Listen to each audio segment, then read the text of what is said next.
पूरब से डोलिया पश्चिम जब भइली, अरे पश्चिम जब भइली, डोलिया में लागे चली कहाँ रे ललनवा, डोलिया में लागे चली कहाँ रे ललनवा।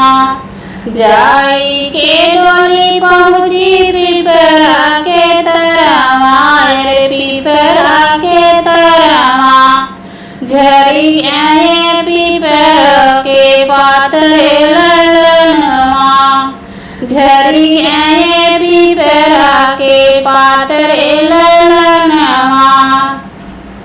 अरे दुआरे से उठे हैं बाबा जनक जी, अरे बाबा जनक जी, कहाँ गई बेटी हमारे ललनवा, अरे कहाँ गई बेटी हमारे ललनवा।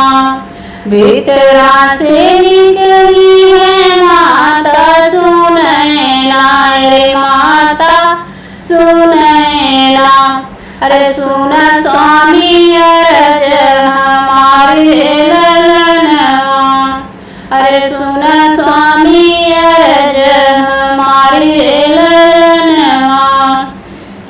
तोहरी ते बेटी स्वामी गईली ससुरवा, अरे गईली ससुरवा, चली आई लक्ष्मी हमारे ललनवा, अरे चली आई लक्ष्मी हमारे ललनवा।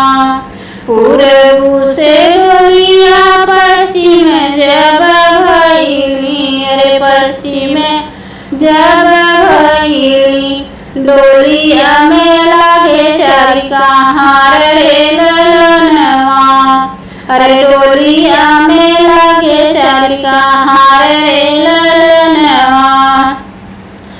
अरे दुआरे से उठे हैं भैया कवने रमा, भैया कवने रमा, कहाँ गई बहिनी हमारे ललनवा, अरे कहाँ गई बहिनी हमारे ललनवा।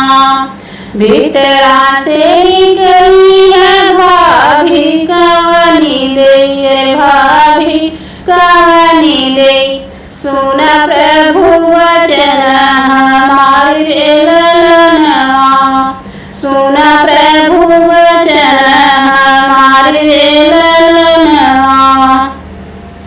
तोहरी ते बहिनी स्वामी गईली ससुरवा, अरे गईली ससुरवा, चली आई बैरनी हमारे ललनवा, अरे चली आई बैरनी हमारे ललनवा। पूरब से डोलिया जब पश्चिम भइली, अरे पश्चिम भइली, डोलिया में लागे चली कहाँ रे ललनवा, डोलिया में लागे चली कहाँ रे ललनवा।